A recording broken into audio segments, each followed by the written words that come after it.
What's up and welcome back to my channel. So last weekend I took myself out on a solo self-care date, and if you came from Instagram, then you know, like, that is my thing. It is super important for me. And so I just decided to turn on the camera and kind of break down how I make my solo self-care dates work with my budget, so that I'm not blowing up my budget, but I can also kind of like have this time to breathe and have peace. And I'm also going to give you guys some tips if you're that person that feels like, you know, you will feel completely awkward being outside alone. That is me. I have major social anxiety, so I thought people were gonna think that I had like lost my mind, but I'm gonna share some ways in which you can learn how to be at peace being with yourself out in public. So grab your pencil, grab your notepads, and let's get started. All right, so first things first, with anything that I do when it comes to including something in my budget or me just trying to properly financially prepare for something,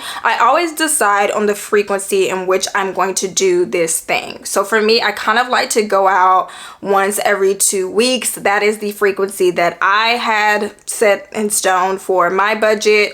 Now it doesn't always play out because obviously I have kids, so if something does not fall through with the kids arrangements, then I will have to switch it up some. But I would like to go out every 2 weeks, having one outing, one night for myself to just go out and get out of these four walls. And I always say you want to start with the frequency of which you want to do something, because that's going to allow you to kind of reverse engineer it to calculate an amount that you need for your budget or to properly prepare for this thing. And then the second thing that, guys, is beeping.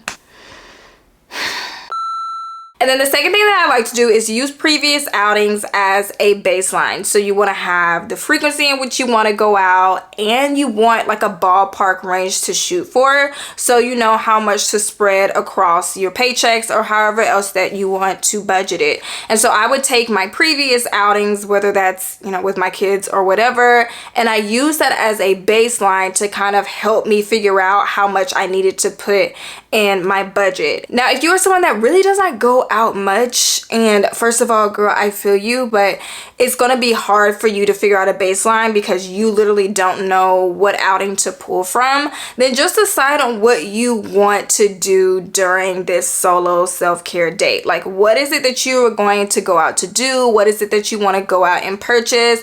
An example with me, I love restaurants because your girl loves food. I love food. I will spend a bag on food, but I would be super cheap with something else. And so I like to go out and experience different restaurants in different cities, like the more bougie side of town, a very fancy restaurant, just to put me like in a different mindset, a different state of mind. And that I find that motivates me to like continue to stay on track with my budget so that I can keep these solo self-care dates in a way. But it just helps me to realize like I'm of worth, and you just feel different. Like, it feels good. It's a different type of vibe. But for me, I know I want to go out and have a drink. Hell, I might have 2 drinks. I want like an appetizer, and I want like the main entree. And so that means that I need to make sure that I have enough to cover this. And you can also go on the company's website or wherever it is that you want to go and look at their prices there, and you can calculate an amount, like a little guesstimate, until you go out and you get a few outings under your belt, and then you can start working with like a more set in stone number. So once you have the frequency of when you want to go out and treat yourself, girl, and then you have your baseline amount, then you will spread that amount across your paychecks. So let's say that you want to go out maybe 2 times a month and you get paid bi-weekly. So we want to go out 2 times a month. Every outing we want to bring $80, and we get paid 2 times a month. So that means that you are going to need to budget $80 per paycheck, because that's $160 that you are going to be putting in your overall monthly budget for your solo self-care dates. And fourth thing that I recommend doing when you are budgeting your solo self-care dates is to set up an ongoing sinking fund. That's like a mini savings specifically for a specific expense or purchase. This way it's not going to be mixed in with all of your other money. Like, you may have different budget categories, and it may include personal funds, beauty, things like that that aren't necessarily essential, and you don't want to mix this money with that money, because it's going to be very easy for you to be like, oh, I'll just pull 10 here, 20 here, and then all of the shit is like mixed together, and then you're going to find yourself not having enough when it's time for you to actually go out and celebrate yourself. And so I recommend setting up a sinking fund, which is just a separate account where you keep these contributions in until you need them.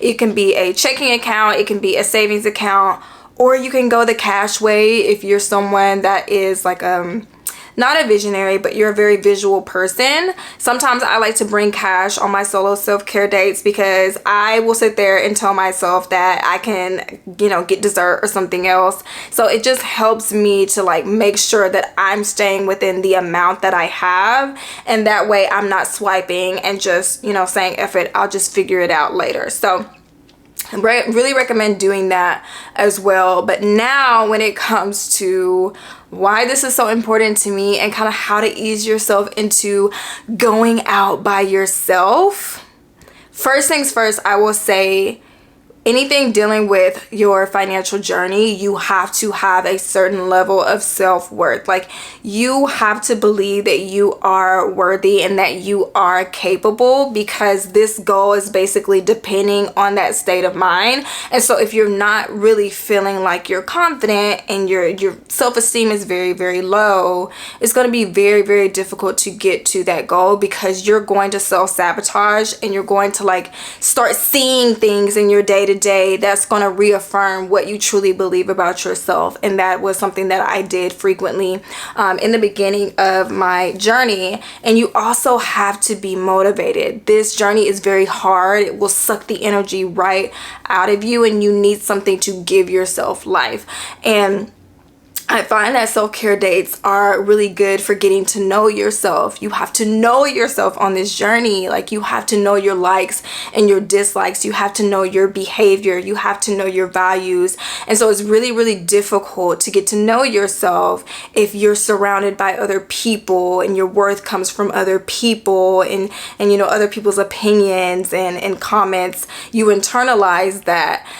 So this is a great way to get out and start learning yourself. And as you learn yourself, I find with me, like, I'm able to strengthen my strategy. Like, based on what I've discovered, I strengthen my strategy, and that is how I've made my journey work for me. Like, the money tips that you see online, like, I'll take it and I'll put some stank on it, because I'm like, yeah, this is gonna work for me, this is not gonna work for me, this is why, and that is how I was able to accomplish whatever I've accomplished financially. And if you're someone that's dealing with anxiety, like me, I recommend bringing a book or bringing a journal or something that's going to keep you busy.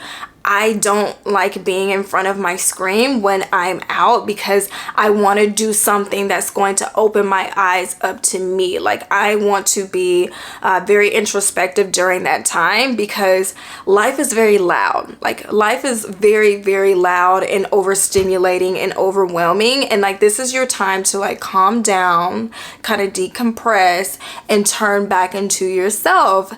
And so I recommend doing something that's going to be mentally stimulating, like reading a book. And you will find, like, when you go out by yourself, the waiters and everything else, they're going to be your best friends. Like, they are there to support you because they see that you're alone. And I find that some of them may be they may think something's wrong with you, and that's okay. But society makes it like, if you're alone, something's wrong with you. Like, you have the cooties, like that it's a disease and no one wants to be seen alone. Like, alone has to be cured. But it takes a lot of confidence to step out into a world with a lot of people and you're be okay by yourself. Like, you're accepting that you are alone. Alone is not a disease. It's not a problem that has to be solved. It's really it's an empowering thing. And just like, you know, paying off debt or establishing your emergency fund, it's a very powerful thing. Money management is a very powerful thing, and I feel like they all kind of come together and connect. So hopefully this video helped to encourage you all to take yourself out on a self-care date. Calculate your amount, see what you need to be able to go out and celebrate yourself. Grab you a book, get you some wine, get you some good food, get out of your city, go to some other city like that you really want to be in. That's going to motivate you and cause you to think higher, and it's going to open you up to opportunities to figure out how to get to that place and how to get to your goals. But definitely leave me down below if you take yourself out on solo self-care dates. Leave me down below if this helped you at all, and I will catch you ladies in the next one.